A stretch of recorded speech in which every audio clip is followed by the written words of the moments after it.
Wel, helo. Mae'n braf iawn cael bod gyda chi unwaith eto. Gobeithio bod chi gyd yn cadw'n iawn. Mae gennai lond basged o bethau i rannu efo chi heddiw. Ond yn gyntaf, dwi eisiau gwybod beth ddari'ch chi gael i frecwest bore yma. Dych chi'n cael yr un peth bob dydd, neu dych chi'n cael dewis? Grawnfwyd gwahanol? Rhyw Coco Pops wrach?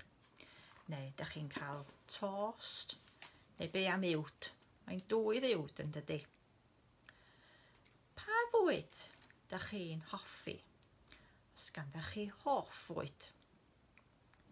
Dych chi'n cofio'r wers bythefnos yn ôl, a Hywel yn rhannu bod o'n hoffi brechdan fish fingers. Wel, dwi'n hefyd yn hoffi brechdan fish fingers efo mayonnaise ynde. Ond dwi'n siŵr fel fi, mae gennych chi gas fwyd hefyd. Dwi ddim yn hoffi tomatos. Wel, wrach bod hyn yn gwestiwn gwirion i ofyn i chi yng nghanol tymor y Gaeaf. Ond ydych chi'n hoffi mynd am bicnic?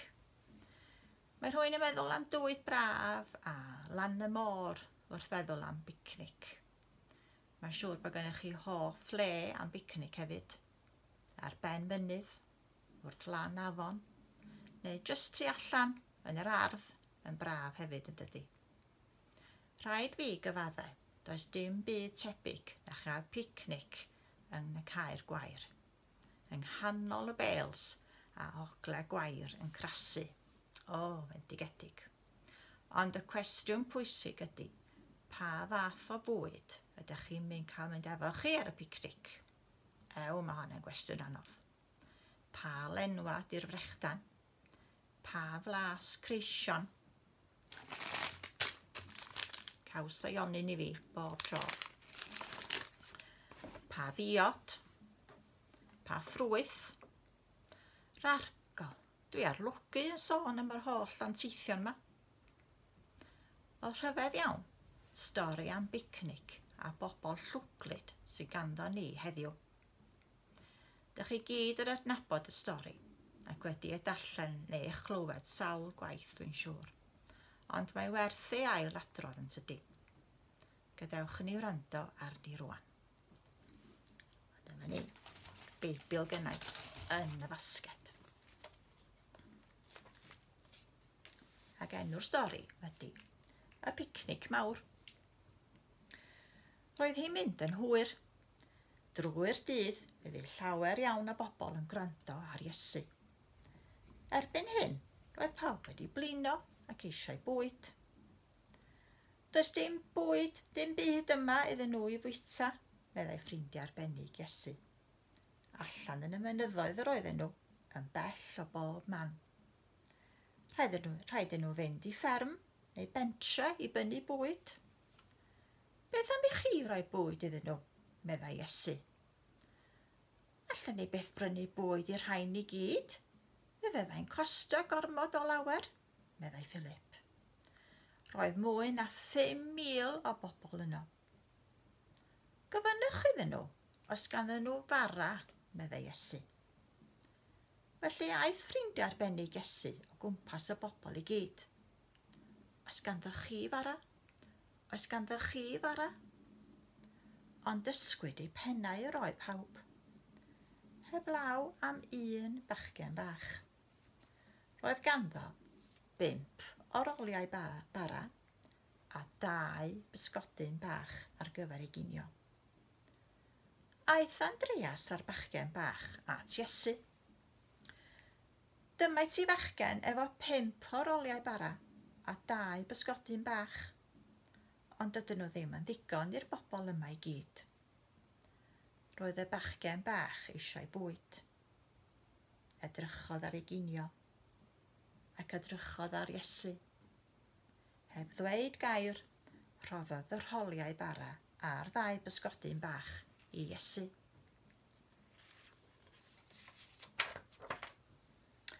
Gwenodd Iesu arno a dechreuodd y bachgen bach deimlo'n hapus. Roedd wedi gwneud y peth iawn. Byddai Iesu bob amser yn diolch i Dduw am ei fwyd. Felly, diolchodd iddo am ginio'r bachgen bach. Yna rhannodd y cyfan efo'r bobl i gyd. Y bara'n gyntaf ac yna'r pysgod. Allai'r bachgen bach ddim credu'r peth. Cafodd pawb ddigon i wyta. Nid briwsion chwaith, ond digon o ginio i bawb. Mwy na digon, a dweud y gwir, achos roedd llawer o fwyd dros ben. Llanwodd ffrindiau arbennig Iesu 12 basged o'r bwyd oedd ar ôl. Mae pawb angen bara i'w fwyta, meddai Iesu. Ond mae arnoch chi fwy o fa angen i o lawer. Stori da yn dydi. Ond mae'n cymryd lot o amser i greu y picnic perffaith a gofalu bod digon o fwyd i bawb. Os ydych chi'n meddwl oedd y disgyblion yn teimlo yn gweld yr holl bobl oedd yno, a dim bwyd i roeddynt, roedd y bachgen yn hapus iawn ei fod wedi rhoi ei bwyd i Iesu. Fysach chi'n fodlon i rannu eich bwyd? Os ydych chi'n meddwl bod Iesu wedi gallu bwydo'r holl bobl gyda dim ond 5 torth a 2 bysgodyn? Wel, gwyrth, dyna sut. Mae gwyrth yn rhywbeth rhyfeddol mae Iesu'n gallu wneud, gan mai ef ydy mab Duw. Mi fas y rhai yn dweud bod o'n debyg i hyd a lledrith. Fedrwch chi feddwl am rai o wyrthiau eraill mae Iesu wedi wneud? Ydych chi'n cofio'r stori wythnos diwetha, a Iesu yn gwella dyn o methu cerdded? Ddario hefyd i achau plentyn oedd yn sâl, a rhoi golwg yn ôl i'r dyn dall. Ond cofiwch, dydy Iesu ddim yn gwneud ei waith ar ben ei hun. Mae Iesu yn defnyddio pobl eraill i wneud ei waith weithiau. Ydych chi'n adnabod rhywun sydd yn gwneud gwaith dros Iesu Grist? Hoffech chi helpu Iesu wneud ei waith? Dwi'n siŵr bod ganddoch chi rhywbeth gall Iesu ei ddefnyddio. Mae gan pob un ohono ni dalent fedr Iesu ei ddefnyddio. Wel, mae rhaid ni gael crefft yn haid. Dwi wrth y modd yn rhannu crefft efo chi. A dwi'n gobeithio bod gennych chi hima yn tŷ. Gawnwch chi i dad yma. Sgennech chi blat papur. Neu os gennych chi ddim, dwi'n siŵr bod gennych chi garbod o'r grawnfwyd wrach, a gallwch chi wneud siap crwn, mynd o gwmpas plat yn wneud siap crwn. Wedyn, dwi eisiau chi blygu wedyn, mae chi gael 2, cofiwch, dych chi eisiau 2. A wedyn plygu wedyn, plygu y 2 blat yn hanner, iawn, fel ne. Ac yn ofalus, gyda siswrn, dwi eisiau chi dorri'r plat yn y canol yn hanner, ond beidiwch yn mynd trwy i pen draw. Dim ond i rhyw fenne wrach, ie? A bod gyda chi'r holl fel ne.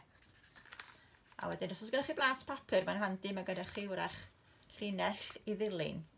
Ond wedyn torri, a gadael ymyl iawn, a mynd o gwmpas tuag at yr holl ydych chi wedi gwneud. Iawn, fel bod gyda chi ddarn wedyn yn disgyn allan. Iawn, so hwnna i'r neilltu. Wedyn agor hwnna ymlaen fel e. Trowch y platiau gwmpas wedyn. A wedyn dwi eisiau chi liwio efo crayons neu pensal neu paent wrach lliw brown neu lliw fysa chi'n meddwl fysa basget a lliwio yr ddwy ochr. Iawn? Fel ne. Wedyn efo stwfflwr. Iawn? Dwi eisiau chi fynd o gwmpas gwylod, yr hanner gwylod. A styffylu'r ddau blat efo'i gilydd. Iawn. Tan ydych chi wedi cyrraedd ar ochr arall. Dyma'r gwylod wedi cau a mae'r gwylod ar agor. Dyma un dwi wedi gwneud yn barod, wedi liwio fo. Wedyn wedi creu rhywbeth o'r batrwm basget arno fo iawn. Dych chi'n gallu gweld? Gonna i ddim brown da iawn. Dych chi'n gallu gweld siap oedd y basget. Iawn. A wedyn efo carbod arall, dwi wedi defnyddio melyn. Dwi wedi creu rholiau bara. Maen nhw fwy fel baguettes wrach, neu rolls. Ydych chi'n cofio faint o roliau bara oedd e? Dwi'n clywed chi? Faint oedd e? Ia, 5 yn doedd. So mae gennym ni 1, 2, 3, 4, 5 rolyn bara. A sawl pysgodyn o'n e? Dych chi'n gwyddi? 2. A dyma nhw. Pysgod o afon llafar. 2 pysgodyn. Wedyn dyn ni am roed 5 rolyn bara a'r 2 pysgodyn yn y basget. Yn barod i fynd am bicnic. Dyna ni. Rhyw grefft bach syml i chi wneud yma yna. A dyna ni oedd y cwbl fan yn y basget. A dwi'n mynd am bicnic wan. Efo masgen mawr i yn Creision Caws o Ionyn. Gobeithio nhw'ch chi fwynhau a cofiwch am y stori. Hwyl fawr, tran tro nesa. Cymrwch ofal.